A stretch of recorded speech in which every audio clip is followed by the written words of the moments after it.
नमस्कार, मैं हरमीत सिंह जे&के न्यूज़ बस से आपका स्वागत कर रहा हूं। इस समय जो खबर मैं आपके साथ लेकर जुड़ा हूं, ये जम्मू कश्मीर की सियासत को लेकर आने वाली जो सियासत है, उस सियासत को लेकर जम्मू कश्मीर यूटी कह लें या आने वाले दिनों में जब इसे राज्य का दर्जा जो मिलने वाला है, उन सब चीजों के लिए ये एक बहुत बड़ी खबर जो है और खासकर जम्मू कश्मीर में बार बार 370 को लेकर आर्टिकल 370 धारा को लेकर जो बार बार चीजें बोली जाती हैं, जो बयान हुए जाते हैं, उन सब के लिए ये एक बहुत बड़ी खबर है। इसलिए मैं आज की इस खबर को देखने वाले हर व्यूअर को ये बताने जा रहा हूं कि ये खबर आपके लिए खबर है। ये खबर ना ही जम्मू कश्मीर के सियासतदानों के लिए ये खबर है, ये खबर जम्मू कश्मीर के आम जनता के लिए ये खबर है। इस खबर का असर जो होगा आने वाले दिनों में, वो जम्मू कश्मीर की जनता पर ये असर जो है होने वाला है। इससे कई सियासतदानों की सियासत जो है वो दांव पर लग जाएगी। ये खबर बहुत बड़ी खबर है, इसलिए मैं आपको बताऊं कि हर एक व्यूअर से ये अपील जरूर करूंगा कि इस वीडियो को ज्यादा से ज्यादा शेयर करें, इस खबर के साथ जुड़ें और इस खबर के मायनों को आर्टिकल 370 धारा जो कल सुप्रीम कोर्ट 11 दिसंबर को जो सुप्रीम कोर्ट का 5 बेंचों की जो जज जो जिसमें chief justice of India DY Chandrachud भी जुड़े हुए थे, उनका जो वर्डिक्ट आया है, उनका जो इस पर बयान आए हैं, जो इस पर उन्होंने अपना फैसला सुनाया है, ये फैसला चाहे आपको कल लग रहा हो, क्योंकि इस फैसले के आने के बाद हर कोई अपना अपना व्यक्तित्व जो है वो बता रहा है। जहां पर केंद्र सरकार जब 5 अगस्त 2019 को उन्होंने आर्टिकल 370 को निरस्त करने की बात कही थी, वो आज जब 11 दिसंबर में दोबारा सुप्रीम कोर्ट ने जब इस पर कई चीजें जो है वो एक जो कंप्लेंट जो है पिटिशनर्स जो है पीएल जो है लगाई जा रही थी, उसके बाद जो ये फैसला आया है, उसके बाद केंद्र सरकार अपनी पीठ थपथपाते हुए थक नहीं रही है। उनका ये कहना कि सुप्रीम कोर्ट ने केंद्र सरकार की धारा 370 जो 5 अगस्त 2019 को निरस्त करने का जो डिसीजन था, वो कहीं भी अनकॉन्स्टिट्यूशनल नहीं था, असंवैधानिक नहीं था। उस पे सुप्रीम कोर्ट ने अपनी मोहर लगाकर केंद्र सरकार की जीत जो है वो बता दी गई है। और दूसरी तरफ अगर जम्मू कश्मीर में रहते हुए कश्मीरी सेंट्रिक पार्टीज के जो लीडर हैं, वो हाय हाय करते हुए थकने का नाम नहीं ले रहे हैं। कुछ को निराशा लग रही है, कुछ अभी भी 370 की लड़ाई के लिए लोगों को बोल रहे हैं कि आपको निराश होने की जरूरत नहीं है, अभी भी ये लड़ाई हमें लड़नी है। और कुछ ये मान चुके हैं कि अब 370 जो है सुप्रीम कोर्ट का फैसला आने के बाद अब 370 के ऊपर अब कुछ भी नहीं हो सकता। लेकिन किसी ने भी 370 का जो जो व्यक्तित्व आया है उसको पूर्ण रूप से पढ़ने की कोशिश नहीं की, उसको पूर्ण रूप से जानने की कोशिश नहीं की कि आखिर जो 370 पर DY Chandrachud chief justice of India और उनके 4 जज जो बेंच में शामिल थे, उन्होंने इस डिसीजन में आखिर क्या कुछ सामने रखा जम्मू कश्मीर के इस आर्टिकल 370 को लेकर। जहां पर यह बताया गया कि असंवैधानिक नहीं है, वहां पर सुप्रीम कोर्ट ने इसकी मोहर जो है वो लगा दी। लेकिन उसके बाद सुप्रीम कोर्ट ने कुछ अपने रिकमेंडेशन कहे या कुछ डेडलाइंस जो है वो केंद्र सरकार पर तय कर दी। खासकर असेंबली चुनाव, विधानसभा चुनाव को लेकर सुप्रीम कोर्ट ने कड़े शब्दों में यह फैसला बताया अपना कि एक डेडलाइन 30 सितंबर 2024 तक केंद्र सरकार को निर्धारित कर दिया कि आपको 30 सितंबर 2024 से पहले जो है वो जम्मू कश्मीर में विधानसभा चुनाव यानी कि असेंबली इलेक्शंस कराना जरूरी है। ये डेडलाइन उन्होंने तय कर दिया और उसके साथ ये भी तय कर दिया केंद्र सरकार को कि आप जम्मू कश्मीर को, जहां आज हम इसको यूटी केंद्र प्रशासित देश बोलते हैं, वहीं इसको पूर्ण राज्य का दर्जा जो है एक बार दोबारा दें। और ये खबर इसीलिए बड़ी है क्योंकि जो ये दो फैसले उन्होंने 370 के फैसलों को सही सुनाते हुए जो 5 अगस्त 2019 को 370 की क्लॉज सेक्शन बी को जब निरस्त किया गया, उस सेक्शन बी के साथ जब ये दो चीजें जोड़ी गई, एक तो विधानसभा चुनाव 30 सितंबर 2024 से पहले कराने को लेकर, और उसके बाद जो पूर्ण राज्य का दर्जा देने की जो बात की गई है, उसी को लेकर ये एक बड़ी खबर है। क्योंकि इससे, जिस तरह कैप्शन में भी आप देख रहे होंगे, मैंने ये साफ लिखा कि आने वाले महीनों में जब यहां पर जम्मू कश्मीर में चुनाव होंगे और पूर्ण राज्य का दर्जा होगा, केंद्र सरकार जो है वो जम्मू कश्मीर से अपना पूर्ण निरंतर जो है कंट्रोल जो है वो कहीं ना कहीं उन्होंने इसको अपने आप से खो दिया है।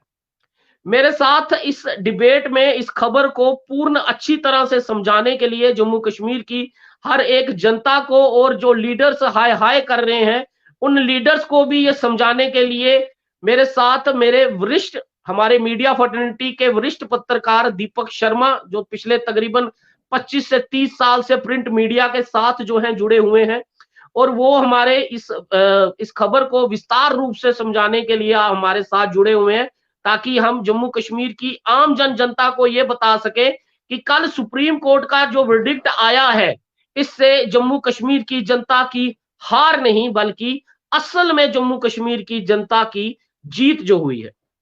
दीपक सर, आपका बहुत बहुत वेलकम है मेरे साथ इस डिबेट में जुड़ने के लिए, समय देने के लिए, क्योंकि ये लेट लाइट काफी देर जो है ये डिबेट जो है करना पड़ा, और इस पूर्ण खबर पर ध्यान देने के बाद जब इस डिसीजन पर पहुंचे कि इसको डिबेट में लाकर आम जन तक जो है इस खबर को पहुंचाया जाए, ताकि, क्योंकि कल से जब से ये सुप्रीम कोर्ट का वर्डिक्ट आया है दीपक सर, उसके बाद अलग अलग वक्तव्य आपने भी सुने होंगे, अलग अलग केंद्र सरकार में बैठे हुए जो मंत्री हैं वो इस पर अपना वक्तव्य अलग दे रहे हैं, वो विपक्ष नेताओं की, पूर्ण रूप से विपक्ष जहां कांग्रेस है, उन नेताओं की, उन पार्टियों की पराजय बता रहे हैं और अपनी विजय बता रहे हैं। वहीं कश्मीर सेंट्रिक पार्टीज जो हैं वो इसको अपनी निराशा, डिसअपॉइंटमेंट, डिसहार्टेंड जैसी खबर जो है बता रहे हैं। उन्होंने कहा कि सुप्रीम कोर्ट को हमें ये उम्मीद नहीं थी, हमें एक आखिरी उम्मीद थी सुप्रीम कोर्ट। और वहीं जम्मू कश्मीर के जो ऑल पार्टी मीटिंग में भी कई नेता लोग जो है बैठते थे, उनका यह कहना कि 370 जो आखिरी मोहर जो लगी है, ये जम्मू कश्मीर के लिए एक बड़ी खबर है, और 370 वाकई ही जो है वो खत्म हो गया। मैं आपसे जानना चाहता हूं, जिस सेक्शन बी की 370 के अंदर जो एक सेक्शन बी है जिसको 5 अगस्त 2019 में निरस्त किया गया है, उसकी आखिर जीविका क्या थी, और उसके खत्म होने से क्या कुछ असर जो है वो आने वाले दिनों में सियासत में पड़ेगा, जो मैं खबर बताना चाहता हूं।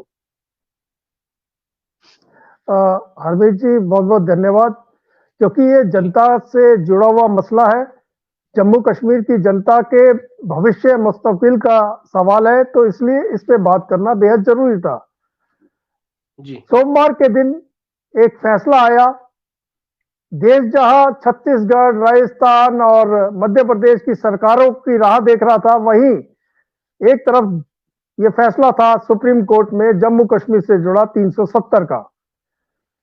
लोगों का ध्यान, तमाम मीडिया का ध्यान सरकारें बनाने और गिराने पे था, तो हम लोगों का ध्यान सीधा सीधा माननीय अदालत की, उनके चीफ जस्टिस की जो वक्तव्य आ रहे थे उन पे केंद्रित था।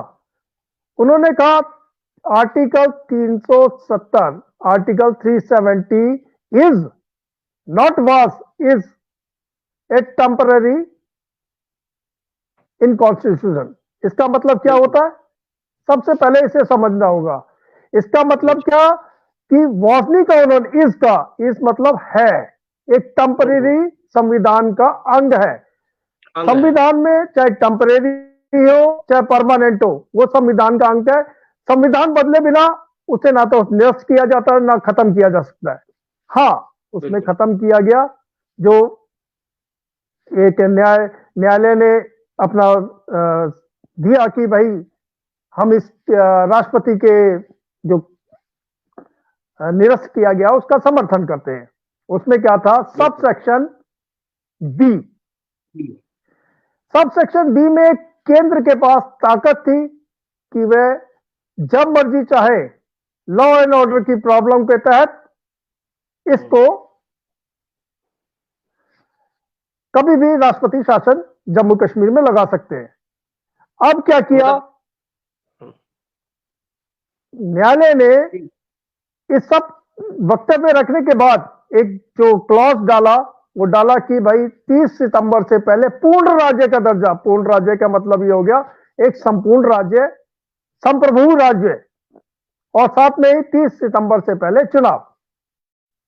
संपूर्ण यानी पूर्ण राज्य से आप समझ लें कि हिमाचल प्रदेश हमारा पड़ोसी राज्य है, पंजाब है, अगर वहां डोमिसाइल लगता है तो यहां की सरकार के पास एक ताकत है जमीन को लेकर के कि वो अपने नागरिकों की जमीन की सुरक्षा के लिए किसी प्रकार का कानून ला सकती है। एक लाइन का शब्द है। दूसरा, शिक्षा के अधिकार के लिए वो नागरिकों के लिए कानून ला सकती है, रोजगार के लिए कानून ला सकती है। इसलिए छोटे छोटे यानी कि नागरिकों के प्रति एक जिम्मेदार सरकार की भूमिका आएगी। अब कश्मीर में क्या हो रहा है, कश्मीर की सेंट्रिक पार्टी है, क्या करे, पीडीपी कह रही है 1 हफ्ते तक छुट्टी। उमर अब्दुल्ला का बयान आया है 2 हफ्ते तक छुट्टी। ये क्या है, मजाक है क्या? एक जनता के हित में फैसला दिया सुप्रीम कोर्ट ने, केंद्र सब कुछ खो बैठा एक झटके में, ढोल जो मर्जी बजाता रहे, जो मर्जी जो बकवास। मैं माफी चाहूंगा आपसे, मैं बीच में टोक रहा हूं आपको। क्या इन कश्मीरी सेंट्रिक पार्टीज के जो लीडर हैं, क्या इनको ये जो सेक्शन बी जो 5 अगस्त 2019 को जब राष्ट्रपति शासन लगा और राष्ट्रपति के हस्ताक्षरों के बाद जो है इसको जो है निरस्त किया गया, और क्या ये इन कश्मीरी लीडर्स को ये 370 का सेक्शन बी इन्होंने पूरा पढ़ा भी है या नहीं पढ़ा है? नहीं, एक्चुअल में क्या है कि जो धारा 370 थी, जैसा कि नेहरू ने कहा था कि घिसते घिसते घिसते घिसते, ये चंद्रशेखर के जमाने में प्रधानमंत्री जब चंद्रशेखर थे तब तक तो ये घिस चुकी थी पूरी। बिल्कुल बिल्कुल। एक हमारे पास सब सेक्शन डी बचा था जिसमें केंद्र के पास ताकत थी कि वह कभी भी कोई भी कंट्रोल स्टेट का अपने हाथ में ले सकते हैं। वो अपने आप उन्होंने खुद खो दिया, उन्होंने उसको निरस्त कर दिया। आपका कहने का मतलब है जिस तरह से बाकी और जो राज्य हैं, जैसे पश्चिम बंगाल की बात कर लूं या बिहार की बात कर लूं या उत्तर प्रदेश की बात कर लूं, जिसमें चाहे स्थिति कुछ भी हो, लॉ एंड ऑर्डर की कुछ भी हो, लेकिन केंद्र के पास वो इख्तियार नहीं है कि वो वहां पर अपना इंटरवीन करें। जिस तरह से कल जब सुबह ये खबर शुरू, आर्टिकल 370 पे जब चीफ जस्टिस डीवाई चंद्रचूड़ ने जब पहला विस्तार अपना शुरू किया, तो उन्होंने एक ये भी मुख्य अंकित जरूर किया था कि क्या केंद्र के पास वो इख्तियार था कि वो राज्य की सीमाओं में इंटरवीन जो है वो कर सके या नहीं कर सके। तो जैसे पश्चिम बंगाल की और उत्तर प्रदेश की या बिहार की या महाराष्ट्र के अंदर वो इंटरवीन आज की डेट में नहीं कर सकते। आपका ये कहने का मतलब है कि सेक्शन बी जब ये निरस्त की गई है तो केंद्र सरकार के पास ये डायरेक्ट इंटरवीन जो है जम्मू कश्मीर में करने का, किसी भी समय लॉ एंड ऑर्डर सिचुएशन अगर खराब होती है, राष्ट्रपति शासन लाने का जो अधिकार था वो खत्म हो गया है। बिल्कुल बिल्कुल बिल्कुल। अब आप देखें, कुछ लोग कह रहे हैं कि देखो जी बॉर्डर स्टेट अलगाववाद है, आतंकवाद है, सब कुछ है। पंजाब में भी था। अगर सीमाएं लगती है तो पाकिस्तान की पंजाब से भी लगती है, राजस्थान से भी लगती है, गुजरात से भी लगती है, गुजरात की भी लगती है, वो तो गुजरात की भी लगती है, राजस्थान की भी लगती है, हिमाचल की भी लगती है, चाइना की सीमाएं लगती हैं, उत्तराखंड की लगती है। ऐसे तो आप पूरे देश में क्या स्पेशल क्लॉज लगाएंगे, स्पेशल स्टेटस बनाएंगे सबका? ऐसा नहीं होता। ये देश है और देश छोटा देश नहीं है, 140-45 करोड़ लोगों का देश है ये। इस देश को समझने की जरूरत है। हर 40 किलोमीटर बाद इधर भाषा बदलती है, हर 40 किलोमीटर रहन सहन बदलता है। अगर नॉर्थ ईस्ट की स्टेट में और कुछ स्टेटों में 371 का प्रावधान किया गया था, वो इसीलिए किया गया था कि वहां की संस्कृति, वहां के लोगों का कल्चर, वहां की सामरिकता, वहां का रहन सहन, वहां का बॉर्डर एरिया। अब आप एक बात बताएं, हमने तो बड़े मजे से कह दिया 370 खत्म हो गई, यूपी बिहार हिंदुस्तान का कोई भी आदमी आकर यहां बस सकता है। कश्मीर में जम्मू का आदमी जमीन ले सकता है? नहीं ले सकता। क्योंकि कश्मीर का अवाम जम्मू तक के जब आदमी को जमीन का एक टुकड़ा देकर राजी नहीं है तो बाहर के लोगों को कैसे दे देगा? बिल्कुल हाँ, बिल्कुल सरकार अपनी जमीन दे दे, जो मर्जी जंगल उजाड़ दे। दूसरी सबसे बड़ी बात, सीमा हैदर कितनी आएंगी इधर? हमारे बॉर्डर स्टेट है, आरएसपुरा है, सांबा है, हीरानगर है, अखनूर है, एलओसी है। वहां पर कौन व्यक्ति किसको लेकर के साथ में आया, उसकी पत्नी कौन है? आप आदमी का तो आइडेंटिफिकेशन करने की ढूंढते हो, पत्नी कौन है? कौन सी सीमा हैदर है? कौन सा नसरुल्ला है? कितनी सीमा हैदर है जम्मू कश्मीर में? आज तक कोई नहीं जानता। रोहिंग्यास को आप नहीं निकाल पाए। रोहिंग्यास ने कहां अपने घर बसा लिया औरतों ने, कोई नहीं पता। कितनी औरतें दिखी इधर, कोई नहीं जानता। लेकिन हम ढोल क्या पीटेंगे? हमने 370 खत्म कर दी। 370 का मुद्दा कहां से आया भैया?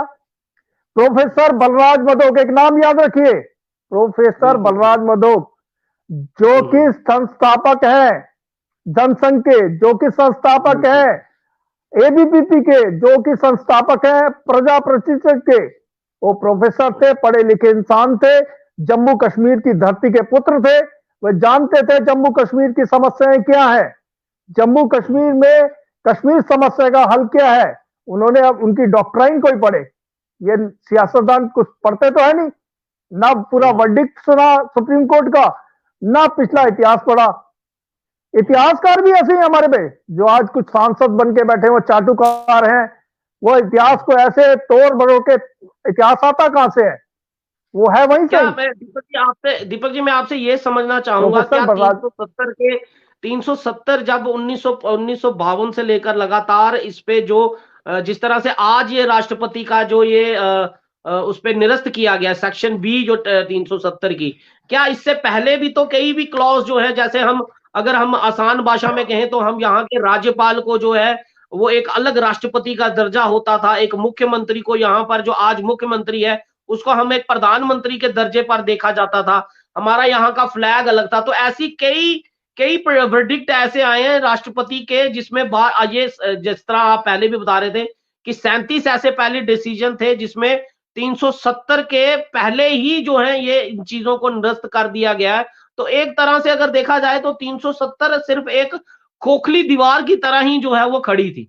जनता को समझा रहा था, व्यूअर्स को समझा रहा था कि जब चुनाव हो जाएंगे, पूर्ण राज्य का दर्जा जो मिल जाएगा, यूटी जो आज है हमारी, जब यूटी खत्म हो जाएगी तो उसके बाद जब पूर्ण दर्जा जब मिल जाएगा तो कोई भी सरकार जो है वो ये कर सकती है कि वो एक ऐसा कानून बनाए कि यहाँ पर जो है जमीनों के हक जो है वो यहीं के लोगों को मिले। बिल्कुल, वो सरकार को एक लाइन में कानून बनाना है जी, उसको कोई चैलेंज नहीं कर सकता। आराम से आप जो चाहे डोमिसाइल लगाएं, सब स्टेट सब्जेक्ट लगाएं। देखिए, स्टेट सब्जेक्ट का जो मसला है वो महाराजा हरि सिंह ने जम्मू की जनता के लिए ये सोच कर दिया था कि हमारी जनता बहुत भोली भाली है, कोई भी निकटवर्ती राज्य का आदमी आएगा, इनको बहलाएगा फसलाएगा और इनकी जमीनों पर कब्जे कर लेगा। बिल्कुल। और कोई वजह नहीं थी, क्योंकि महाराजा कोई मूर्ख नहीं थे। अगर महाराजा को कोई मूर्ख समझता है तो बहुत बड़ा मूर्ख है। महाराज ने जम्मू कश्मीर की संस्कृति को शिखर पर पहुंचाया। बिल्कुल, यहां पर हरिजनों को हक दिए, बाहर से लाकर व्यापारी बसाए, उनको हक दिए, मंदिरों के दरवाजे खोले, शिक्षा के द्वार खोले। महाराजा एक ऐसी शख्सियत थे जिनके सानी शायद समकालीन इतिहास में ढूंढे नहीं मिलेगा।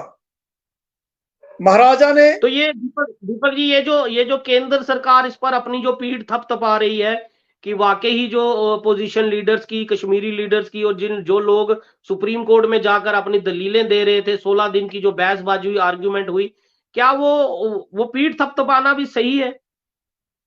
देखो, उनका अपना नैरेटिव है, अपनी राजनीति है।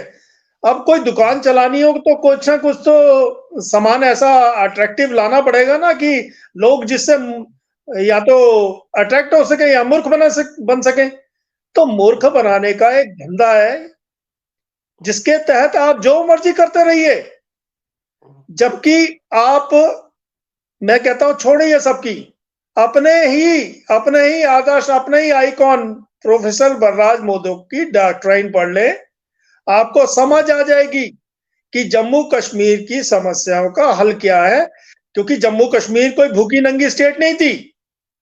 जम्मू कश्मीर में शायद ही कोई ऐसा व्यक्ति होगा जिसके अपने सर पे छत ना हो, अपने लिए जमीन ना हो। बहुत कम लोग हैं जो पीओ जेके से आए, यहाँ पर रिफ्यूजी हुए, उनकी मैं बात नहीं करता। बाकी तो जो जम्मू का लोकल आदमी है या कश्मीर का लोकल आदमी है, उसके पास अपनी जमीनें हैं, अपना रहन सहन का एक जरिया है। लेकिन हमने क्या किया, हमने उसमें भी राजनीति ढूंढी, हमने उसमें राजनीति की। आज तक हमने इस समस्या के हल का कोई जुगाड़ नहीं ढूंढा। हमने क्या किया, जो हमारे पास था उसको भी समाप्त करने का काम किया। आज महंगाई में सबसे आगे, आज बेरोजगारी में सबसे आगे। आज आप देखें कि जम्मू के अंदर बिजनेस नहीं बचा है कोई। जम्मू में बिजनेस क्या था? टूरिज्म, खाना पीना, होटल। इसके अलावा चौथा पांचवा धंधा कौन चलाता है मुझे नहीं मालूम। कोई रईसी होगा जो चलाता होगा, कोई सीमा पार से आर पार करता होगा, वो अलग चीज है। लेकिन जो मुख्य रोजगार का साधन था वो होटल्स थे, वो ढाबे थे, वो छोटे मोटे दुकानदार थे, वो टैक्सी वाले, रेड़ी वाले, पटरी वाले, ऑटो वाले। इनके धंधे कहाँ हैं आज? आज जब ट्रेनें जम्मू रुकने के बजाय सीधी कटरा रुक रही हैं, तो आज धंधा नहीं है। और तो और मजे की बात, आप हैरान होंगे। मैं सुबह भी एक खबर ये कर रहा था कि 370 को और कश्मीर को मिलाकर एक निगाह से देखा जाता था। 370 को कभी भी जम्मू की निगाह से जो नहीं देखा जाता था कि जम्मू को क्या फायदा होगा। हाँ, कश्मीर को फायदा वो हम लोगों को मानना पड़ेगा कि जो अलगाववाद थे, जो आतंकवाद था, वो 370 को लेकर जो केंद्र सरकार कहती है कि अलगाववाद जो है वो 370 निरस्त होने के बाद अलगाववाद कम हुए, स्टोन पेल्टिंग कम हुई। कल अमित शाह जी ने भी राज्यसभा में एक बड़ा भाषण दिया जिसमें उन्होंने ये चीजें हमें माननी पड़ेंगी। लेकिन 370 से जम्मू को भी तो कुछ फायदा होना चाहिए था ना। जम्मू को क्या फायदा हुआ ये कुछ देखने को नहीं मिल पाता। देखिए, ये मेरे को तो हंसी आने लगी इस बात से। क्योंकि देखिए, आप कहते हैं अलगाववाद, अलगाववाद कल खुला था, खुली किताब थी, आप जिस मर्जी की गर्दन पकड़े अंदर कर दें। आज अलगाववादी को कहां ढूंढेंगे आप? आज अलगाववादी को अगर ढूंढने निकलेंगे तो आपको क्या करना पड़ेगा? उसकी संपत्ति कुर्क करनी पड़ेगी, उसका ये करना पड़ेगा, उसका वो करना पड़ेगा।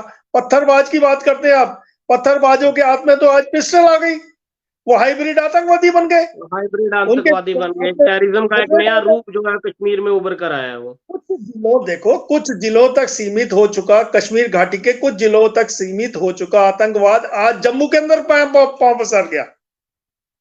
अभी एनआईए के इनपुट्स है, बाकियों के इनपुट्स है, अभी कुर्क की है कुछ जमीनें जहां पर आतंकवादी आकर के 2 दर्जन आतंकवादी घुसे हुए हैं। उनका मकसद क्या है? हाइब्रिड आतंकवादी हैं, लश्कर ए तौबा, हिजबुल मुजाहिदीन, इनसे जुड़े हुए आतंकवादी हैं। वो क्या कर रहे हैं? वो पुलवामा की बस्ती पर एक बड़े हमले की तैयारी में। आपके जो आतंकवाद पिछले 1 दशक से खत्म हो चुका था एम्बुश करने का, 2005 के करीब एम्बुश किया जाता था कि लोकल लोग सहयोग करते थे, आतंकवादी एम्बुश लगाते थे और सेना और सुरक्षा बलों को निशाना बनाते थे। वो काम पुंछ राजौरी में शुरू हो गया। डांगरी में 31 की रात को नए साल पर इतना बड़ा हमला हुआ हिंदुओं के गांव पर। क्या हुआ, क्या कर लिया आपने? उसके बाद सेना के जवानों के हमले हुए जो ईद का सामान लेके जा रहे थे। उसके बाद एक और हमला हो जाता है। आप अभी भी सर्च ऑपरेशन लगातार पुंछ राजौरी में चला रहे हैं। दीपक जी, एक प्रश्न तो इस पर भी उठता है, जिस तरह हम ये खबर कर रहे हैं, क्योंकि ये इसमें खबर कोई हमारी अपनी तरफ से हम कोई खबर नहीं कर रहे।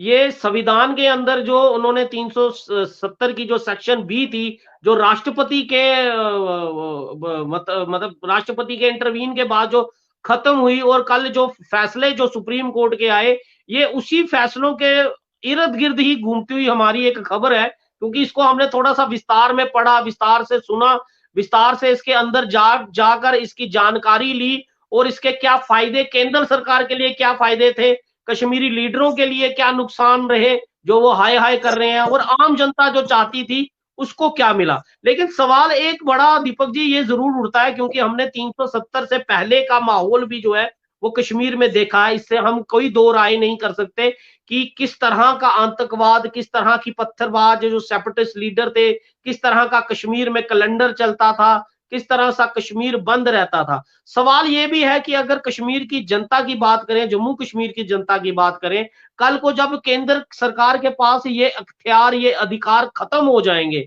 तो कल को अगर दोबारा कश्मीर का, जिस तरह आज हम कश्मीर में जाते हैं तो एक बदलता हुआ कश्मीर जो हमें नजर आता है, डल लेक पर रात कोई 11 साढ़े 11 बजे भी जो है यात्री जो है वो घूम रहे हैं और खुलेआम वहां पर थिएटर्स खुल रहे हैं, यात्री आ रहे हैं, ये सब चीजें जो है ये सारी जो बताई जाती हैं, तो क्या ऐसा ना हो कि कश्मीर फिर एक बार उस पुराने दौर पर जो है वो चला जाए, और जिसको केंद्र सरकार ने आज जो पकड़ के रखा है कश्मीर को, वो अधिकार जब उनके पास रहेगा नहीं, इंटरवीन करने का नहीं रहेगा, तो फिर एक बार पुराना कश्मीर जो है हमें देखने को मिल सकता है। परेशानी नहीं की ऐसा बात क्या आपको लगता है, क्या आपको लगता है ये भी एक परेशानी की बात होगी? आपने कभी अमरनाथ यात्रा रुकते सुनी?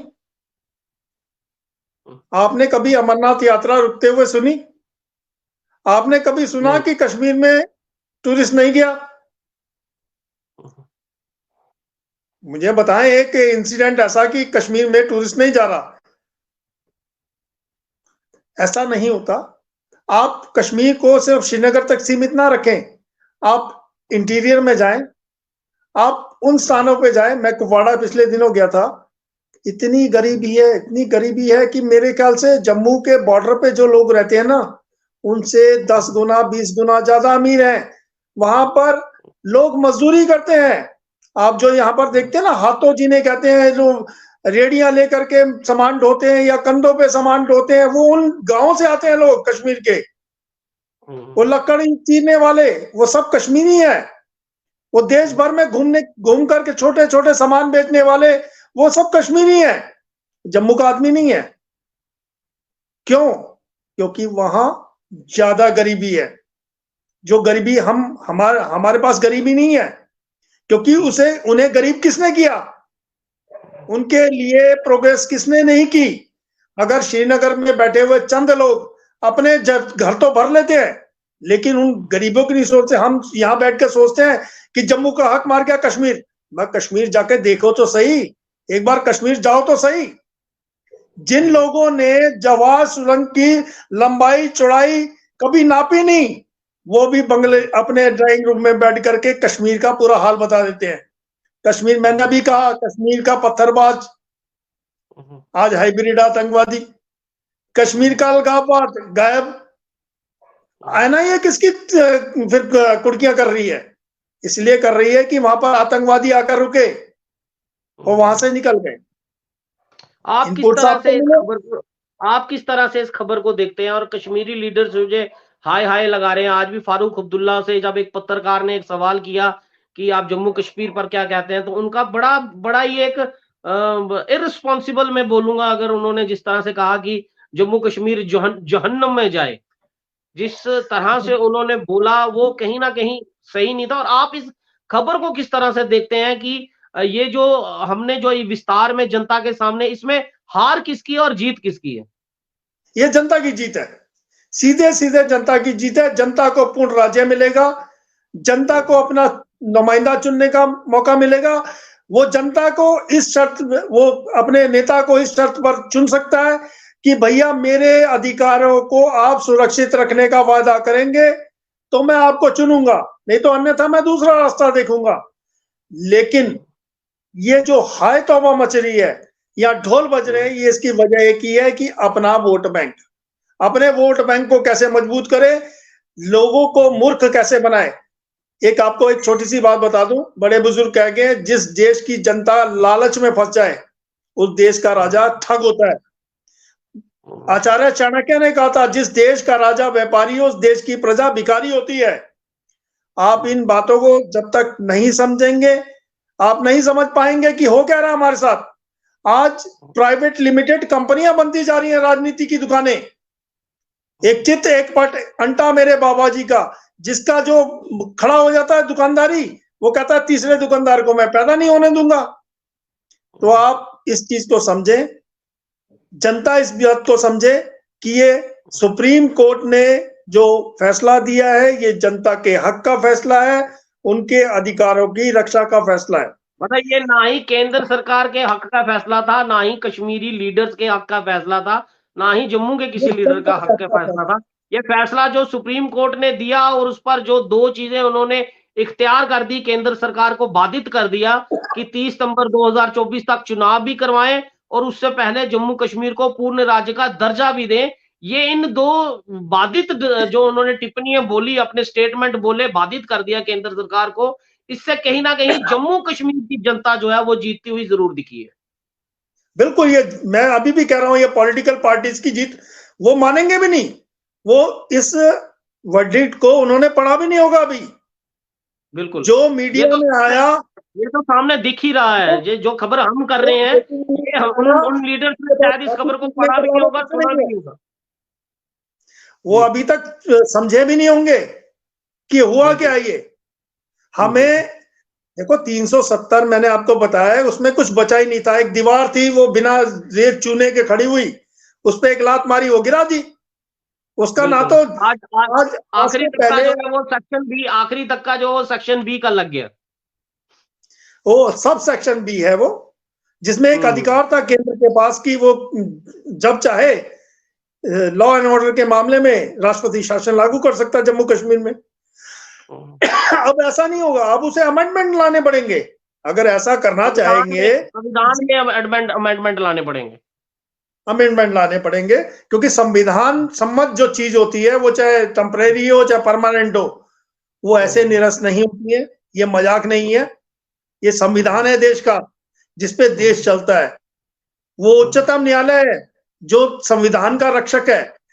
तो ये जो बातें, ये जो जम्मू कश्मीर नरक हो जाएगा या जम्मू कश्मीर में ये हो जाएगा या हम 1 हफ्ते तक 2 हफ्ते तक अपनी दुकानें बंद कर लेंगे, उससे काम नहीं चलेगा। ये जनता को समझाना पड़ेगा, जनता के बीच जाना पड़ेगा, जनता का विश्वास जीतना पड़ेगा कि हम आपके लिए पूर्ण राज्य का दर्जा बनने के बाद हम आपके अधिकारों की रक्षा के लिए क्या क्या कर सकते हैं। क्योंकि एक चीज दीपक जी मैं इधर एक चीज आपको फिर टोकरा, माफी चाहूंगा। एक चीज मैं बहुत कई बार मैं सोचता हूं, ये सवाल कई नेताओं से करने के बजाय जनता से ये बात जो करनी चाहिए, और हम पत्रकार लोग हैं और हम पत्रकार इस चीज को भली भांति हमें समझना भी चाहिए और हमें और लोगों को, खासकर जनता को जो है वो जरूर समझाना चाहिए। क्या सत्ता, क्या जो परिवर्तन है, जिस तरह 5 साल जो है वो सत्ता रहती है, हमने कई राज्य देखे हैं जहां पर हर 5 साल बाद जो है एक नई पार्टी जो है वो एक सत्ता का सुख जो है भोगती है। जैसे हिमाचल में हमने देख लिया, कई 5 साल जो है वो बीजेपी की सरकार रही, फिर कांग्रेस की रही, फिर बीजेपी की रही, फिर कांग्रेस की रही। ये सत्ता में परिवर्तन होना कितना ज्यादा जरूरी है? क्या जनता को इस चीज पे इख्तियार रखना चाहिए कि ऐसा ना हो कि एक सरकार, जिस तरह 70 साल जो है कांग्रेस का राज रहा, परिवारवाद जो कश्मीर लीडर्स हैं उनका राज रहा, क्या सत्ता का परिवर्तन होना कितना जरूरी है जनता के लिए? मैंने कहा ना, सत्ता का परिवर्तन एक वक्त की मांग होती है। जनता जनार्दन है, वो चाहे जिसे मर्जी रखे, जिसे मर्जी निकाल दे। मगर एक दो बड़े दुकानदारों के बीच छोटे दुकानदार की जगह ना छोड़ना, ये बड़ा बेहद खतरनाक है लोकतंत्र के लिए। आप इस बात को समझें, सिक्के के दो ही पहले होते हैं, एक हेड और एक टेल। जब खड़ा हो जाता है सिक्का, हेड टेल तो मान लिया, जब आप उछालते हैं सिक्का और खड़ा हो जाए, उसे कहते हैं अंटा बाबा जी का। बाबा जी का अंटा मतलब हो गया वो खड़ा हो गया, खड़े का मतलब है तीसरा आ गया, तीसरे को आने नहीं देते, तीसरे के लिए रास्ते बंद है। जिस दिन तीसरे का डर इनके अंदर पैदा हो गया, जनता ने तीसरे का यानी कि फैसला कर लिया, उस दिन ये बाकी सारा सिस्टम जो है फिट हो जाएगा। नोटा किस लिए आया? सुप्रीम कोर्ट ने अगर नोटा दिया हमें, किस लिए दिया? इसीलिए दिया कि आप इन लोगों में से किसी को नहीं चुनना चाहते तो आप नोटा का बटन दबा दें, कम से कम पता तो लगे जनता किसके साथ है। मगर उस पे जनता की जागरूकता नहीं है। जनता कोई की जागरूकता नहीं। दूसरी पार्टी यही आ मैं जाती कहना चाहता था कि जनता को किस तरह से जागरूक किया जाना चाहिए। सत्ता का परिवर्तन, हर बार सत्ता परिवर्तन हो तो जनता जनता सरकारें भी छोटे के बातें हो जाती हैं कि मैं अच्छा काम करूं, लोगों जनता के लिए अच्छा काम करूं ताकि मुझे अगली सत्ता का सुख भी जो है अगले 5 साल बाद भी सत्ता जनता का तो सुख आप मिले। देखें, छत्तीसगढ़ में आप देखें कि रमन सिंह ने बड़ा अच्छा काम किया, मगर उन्हें सत्ता बिल्कुल, गंवानी पड़ी। अब वो गँवानी पड़ी, लोग कहें कि ये उनका था खेल, इसका था, वो अलग चीज है। जीत जीत होती है, हुँ, हार हार होती है। हार-हार होती है। इस चीज को जनता को समझना पड़ेगा। जनता जागरूक है। जनता हुँ, थोड़े समय के लिए बहक सकती है किसी बातों पे, इसलिए उसे लालच में, मैंने कहा ना, जिस देश की जनता लालची होती है उस देश का राजा ठग होता है। तो बिल्कुल, अगर बिल्कुल। जनता लालची हो जाएगी, जनता को फ्री बिजली, फ्री ये, फ्री वो का लालच में आ गए, तो उसके साथ हुँ, ठगी होगी, उसके ठगी हो, अधिकारों का हनन होगा, उसके बिल्कुल, आने वाले भविष्य के साथ खिलवाड़ होगा। आज बिल्कुल। अगर एक व्यक्ति दिन रात मेहनत करता है, किसके लिए करता है? एक हुँ, रामायण में भी है, जो बने इमारत बरसों में, घंटों में गिर पड़ती है। हुँ, मंडन यानी कि बनाने में उम्र गुजर जाती है, खंडन में हुँ, क्षण भी नहीं लगता। वो क्षण भी घमंड नहीं करे किस बात का? वो तो खंडन हुँ, करने वाला है। जो तोड़ने वाला कभी घमंड नहीं करेगा, घमंड हुँ, करेगा बनाने वाला, कि मैंने बनाने अपने वाला। खून पसीने से इमारत खड़ी की है और मेरे पे हुँ, इस पे गर्व है। जिसने हुँ, बनाया कुछ नहीं, वो तोड़ देगा बिल्कुल, तो बिल्कुल, उससे कोई फर्क नहीं। आप बिल्कुल। समझिए, एक दीवार चल थी, बिल्कुल, मैंने कहा ना, बिल्कुल, एक बिल्कुल, दीवार थी जो बिल्कुल। हमारे बीच में एक सुरक्षा कवच था, उसे आपने हुँ, लात मार के गिरा करके हुँ, समाप्त कर दिया, स्वामी। सुप्रीम कोर्ट ने जो फैसला दिया है वो हुँ, जनता के टोटली हक में है। ना हुँ, तो इस बात को मेन स्ट्रीम मीडिया बता पा रहा है, ना वो नेता हुँ, बता पा रहे हैं। वो अपनी अपनी ढपली, एक ढोल बजा रहा है तो दूसरा रो रहा है। रो रो रहा है। किस लिए रहा है? उसे सहानुभूति चाहिए जनता की। वो ढोल किस लिए बिल्कुल, बजा रहा है? उसे चाहिए देश में जनता की सहानुभूति। मजाक कौन बन बिल्कुल, रहा है? जनता। जनता। जनता का मजाक ना बनाए ये नेता, क्योंकि जनता जिस दिन सबक जाग गई, जनता हुँ, जिस दिन इन पार्टियों से लड़ने लगी चुनाव, यानी कि चुनाव मतलब अपना मत देने लगी, तो मत देने इनके लगी। लिए मुश्किल पड़ जाएगी। वो वक्त नहीं है। आज इंटरनेट का जमाना है। व्हाट्सएप हुँ, यूनिवर्सिटी का झूठ एक समय तक चल सकता है, झूठ के पांव नहीं होते, झूठ एक दिन समाप्त होना ही होना बिल्कुल, है। बिल्कुल। आप एक मानिए बिल्कुल, इस बात को। बहुत-बहुत शुक्रिया आपका इस जो खबर हमने ये बताने की कोशिश की और इस पूरे वर्डिक्ट को पढ़ने की और क्या इख्तियार आने वाले दिनों में जम्मू की जनता को मिलेंगे, जम्मू की सियासत किस तरह से चेंज होगी और केंद्र का जो यूटी जो है, जो यूटी हमारा इस समय स्टेट है, जो डिमोट होकर यूटी हुआ, उसका भी दिन अब लग नहीं रहा। जो ये बाधित जो किया है सुप्रीम कोर्ट ने, ये भी एक यूटी जो है वो जल्द खत्म हो जाएगी और जम्मू कश्मीर एक बार फिर पूर्ण राज्य के दर्जे पर चलेगा और जम्मू की जनता के जो इख्तियार है, जो उनके हक है, वो एक बार फिर वापस जो है वो लौटेंगे। इसी उम्मीद के साथ ये डिबेट जो है जनता तक ये खबर पहुंचाना बहुत जरूरी था और जो लोग हाय हाय कर रहे हैं और जो लोग डोल पीट रहे हैं, उन तक भी ये खबर पहुंचाना जरूरी था कि ना आपकी हाय हाय से कुछ होने वाला है और ना आप लोगों के डोल पीटने से कुछ होने वाला है। क्योंकि जब ये चुनाव होंगे और जब पूर्ण राज्य का दर्जा मिलेगा, तो उसकी जीत का सहरा जो होगा वो सिर्फ जनता पर ही होगा। दीपक जी, आपका बिल्कुल। बहुत-बहुत शुक्रिया मेरे साथ जुड़ने के लिए और हमारे व्यूअर्स को इस खबर को विस्तार रूप से समझाने के लिए। आपकी पत्रकारिता का जो अनुभव है, वो वाक़ई ही जो हमारे व्यूअर्स को पूर्ण अच्छी तरह से जो है इस खबर को पूरा विस्तार में समझा पाए। मेरे साथ आप जुड़े, मेरा सहयोग दिया इस खबर में, उसके लिए मैं आपका फिर एक बार जो है वो शुक्रिया ज़रूर करता हूँ और उम्मीद करता हूँ कि अगली कई बार कई और अगर हमारे साथ आप सहयोग करेंगे और कई और खबरों को हम जनता तक पहुँचाने में आपकी मदद से जो है एक अच्छी तरह से खबर को जो है वो पूरा समझा पाएँगे। धन्यवाद। फिलहाल जनता ये बहुत-बहुत शुक्रिया जी आपका दीपक जी और इस समय जनता जो है उनसे ये चीज़ मैं एक बार फिर आपको समझा दूँ कि ये पूरी खबर जो है ये आपके लिए थी, जनता के लिए थी, ख़ासकर जम्मू कश्मीर की जनता के लिए। ये खबर समझाना आपको ज़रूरी था क्योंकि ये वर्डिक्ट जो कल का सुप्रीम कोर्ट का आया उसको अच्छी तरह से पढ़ने के बाद, सुनने के बाद उसकी जो सब सेक्शन बी थी जो 5 अगस्त 2019 को निरस्त हुई और जब ये चुनाव जम्मू कश्मीर में जो बाधित किए गए हैं 30 सितंबर 2024 में, जब चुनाव होंगे और जब जम्मू कश्मीर को पूर्ण राज्य का दर्जा मिल जाएगा, यूटी जो है वो खत्म हो जाएगी और दोबारा जम्मू कश्मीर एक राज्य के नाम से जो है वो जाना जाएगा, तब जम्मू कश्मीर की सियासत जो है वो एक नया रुख जो है वो लेने वाली होगी। और तब जम्मू की जनता को जागरूक होकर सिर्फ उन्हीं लोगों को वोट देना चाहिए जो जम्मू कश्मीर के जनता के हकों की, हितों की बात जो है वो करे। फिलहाल मुझे दीजिए इजाजत, दोबारा किसी खबर के साथ आपके साथ यूं ही मिलूंगा। फिलहाल J&K न्यूज़ बज़ की खबरों को शेयर करते रहें, फॉलो करते रहें और अपना प्यार यूं ही बना के रखें। जय हिंद।